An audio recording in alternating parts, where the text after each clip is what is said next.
Good evening, ladies and gentlemen. It's 7 p.m. time to begin our planning commission for this month. First on our agenda will be the invocation led by Commissioner Geis and the flag salute led by Commissioner Davis. Please stand.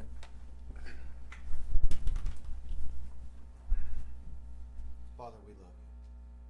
I ask tonight that you be with us as we make decisions, that you would guide us, that you be with this city and the managers and all of our leaders. Be with our schools, the kids, the families. We love you, we thank you and praise you, and we welcome you here in your name.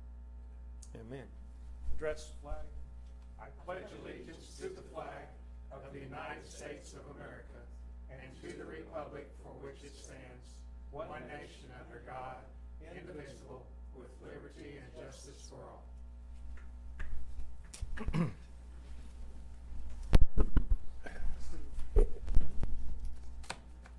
Call the roll, please. Chairman Taylor? Here. Vice Chair Baker? Here. Commissioner Davis? Here. Commissioner Gerba? Here. Commissioner Geis? Here. Item 1 is the approval of the minutes of September 16th, 2019 meeting. Do we have any corrections or additions, or do we have a motion to accept? Motion to approve. Second. We have a motion and a second to approve. Is there any discussion? Mr. Chairman, let me raise a quick question to make sure I understand.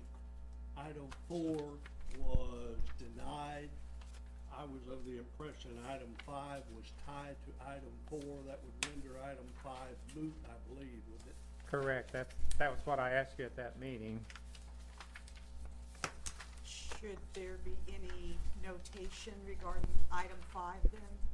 Yes, we'll make the notation. Thank you. Thank you, Judge.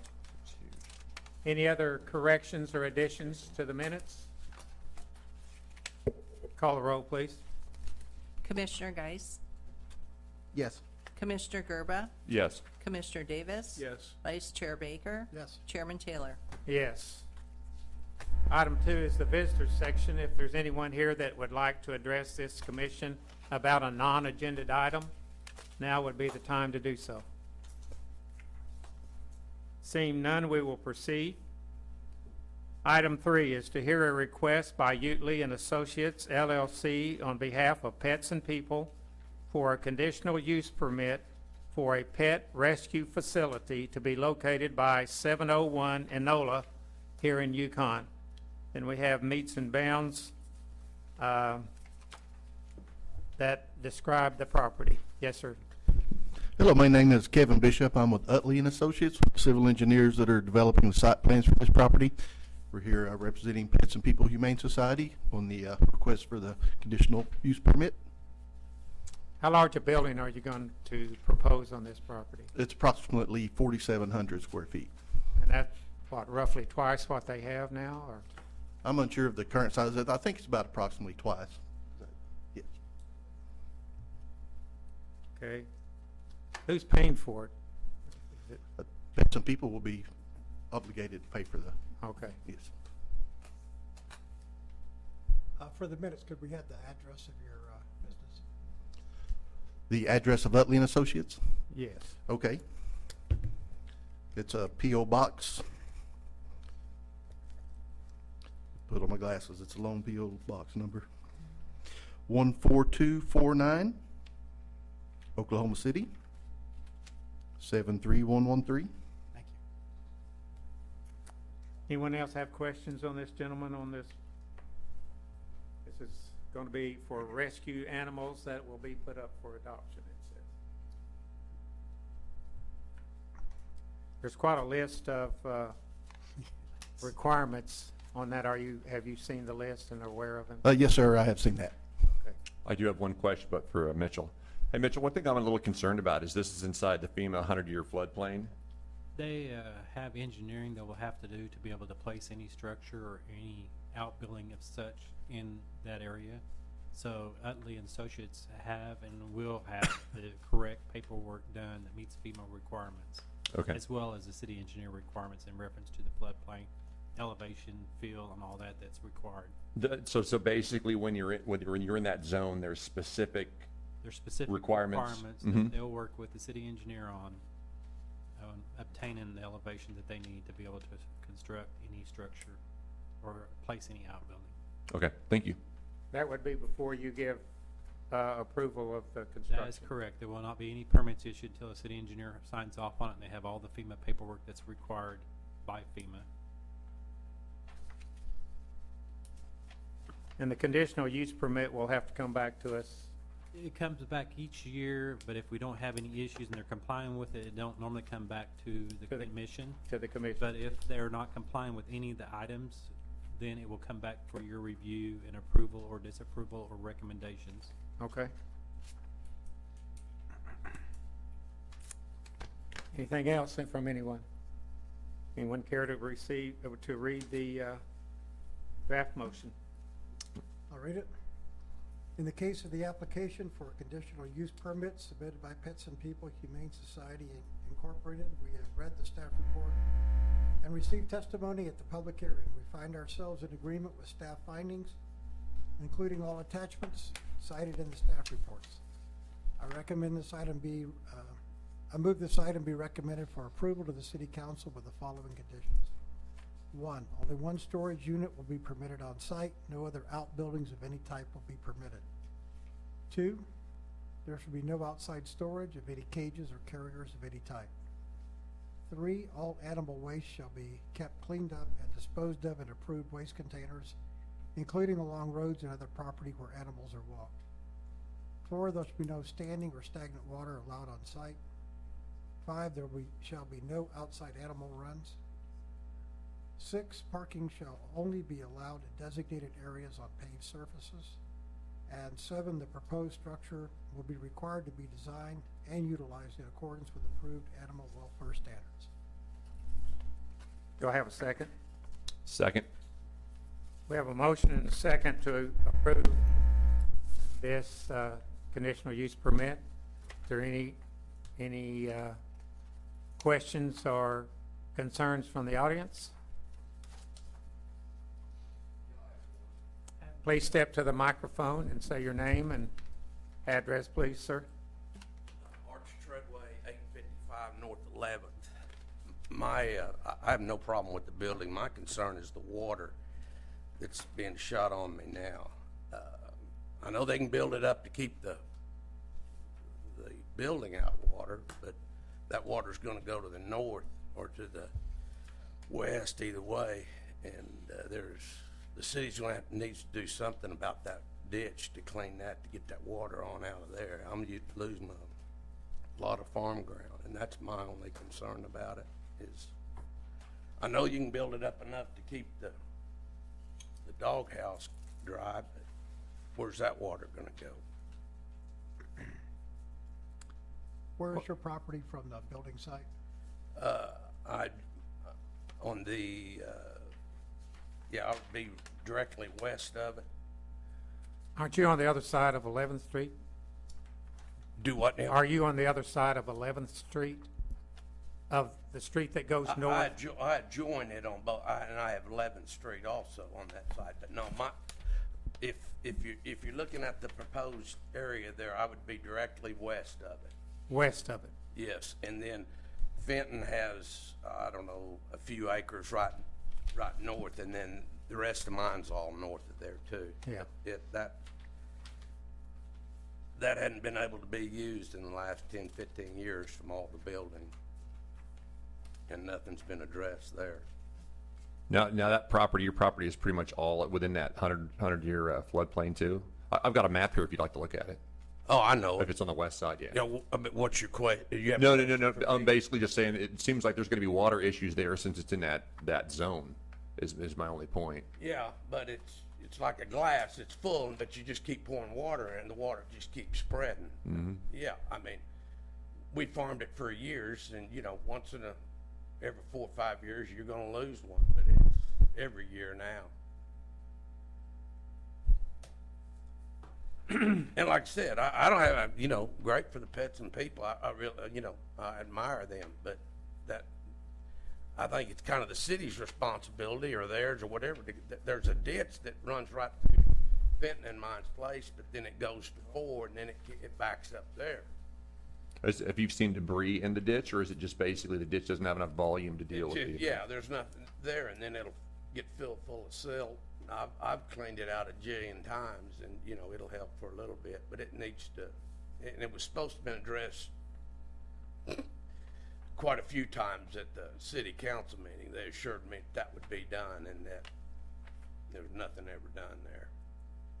Well, all we can do here at this time, I think, would be to encourage the city engineer to get out and take a look at this again and bring it forward to the council. This will go to the council. Yeah, I mean, again, the building, I don't have a problem with. It's the amount of water that's down there now, and the increase is just, I mean, I know that's not a very visible place back in there, but if you go back there, it's pretty wet. And Want to be helpful too when you see it, you know, when it reaches capacity, when you notice it's not moving, maybe talk to the city engineer and get them out there so they can actually see what it looks like when it's. It goes to 4, and it can't, you know, it's got to stand in line till 4 empties, and that's sometimes a long time, those ditches there. Mm-hmm. And I had heard that those ditches weren't going to be worked on when they put the new 3-lane or whatever on 4.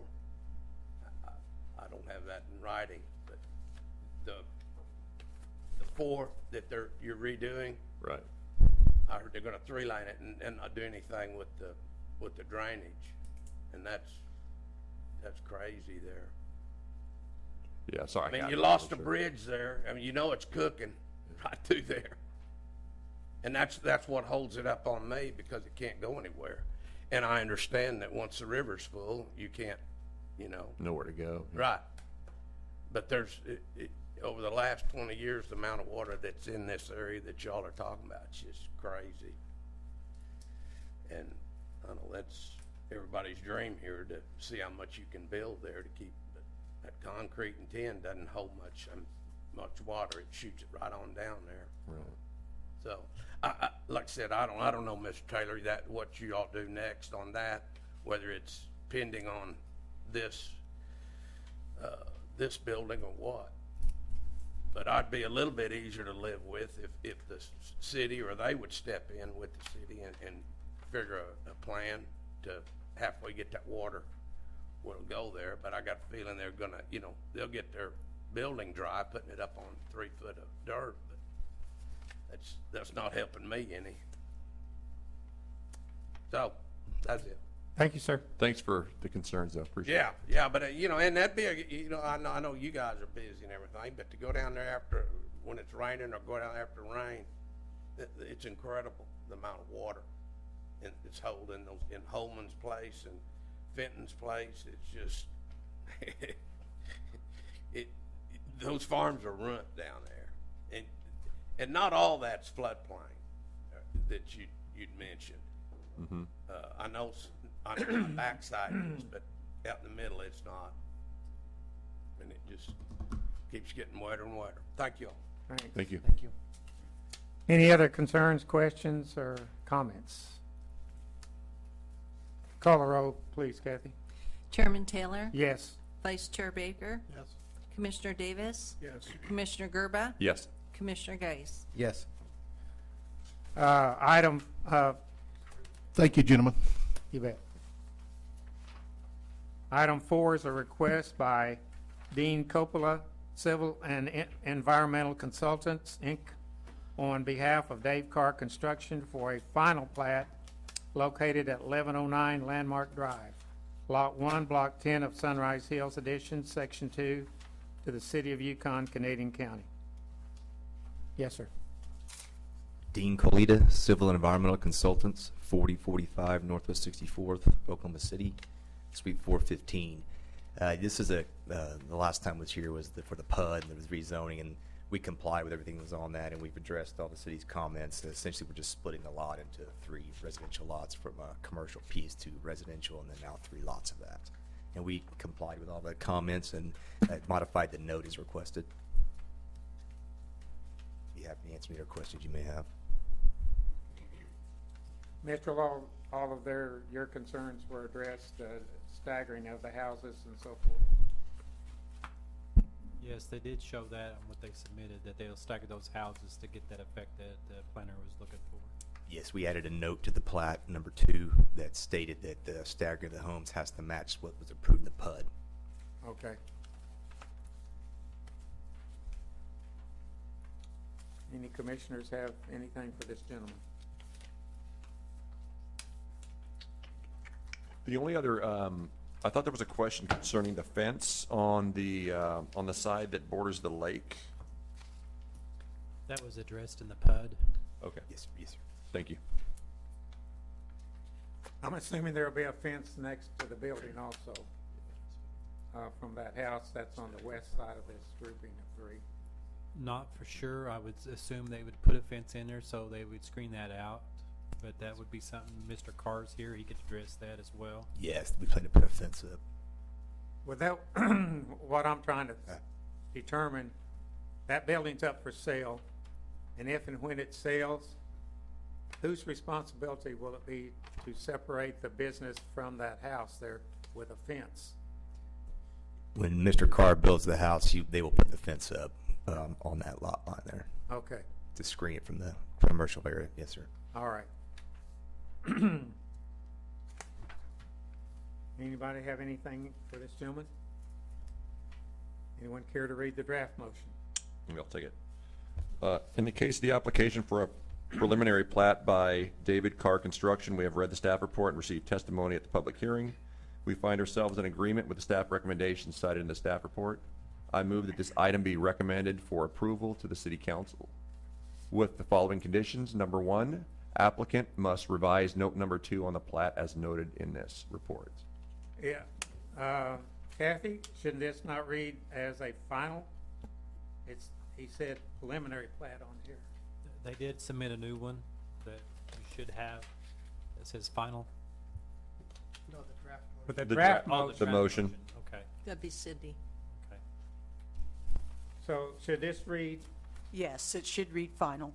okay, And they have included the condition that was originally on the report, so I don't know if we need to include that in the motion any longer. It has already been done. all right, but it should read a A final plat, final plat. yes. And strike note 1 since it's already on the plat. Okay, now do we have a second? Second. A motion and a second to approve. Is there any further discussion? Seeing none, call the roll, please. Chairman Taylor? Yes? Vice Chairman Baker? Yes. Commissioner Davis? Yes. Commissioner Gerba? Yes. Commissioner Geis? Yes. Thank you, Thank you, sir. gentlemen. Okay, item 5 is a request for a vote to designate a planning commissioner member to serve on the TIF Tax Increment Finance District Committee. And I'd like to nominate Commissioner Baker. He said that he would be glad to do that, unless someone else just has a burning desire to have another meeting. A second. Okay. Call the roll, please, Kathy. Chairman Taylor? Yes? Vice Chair Baker? Abstain. Commissioner Davis? Yes. Commissioner Gerba? Yes. Commissioner Geis? Yes. Item 6 is new business. Mr. Chairman, there's no new business. Item 7 is open discussion. Anybody have anything? Thought it was a great check day. And as usual, the city did a great job with a large undertaking there.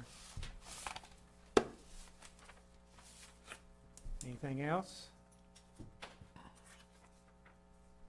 Then our meeting will be adjourned until November the 18th.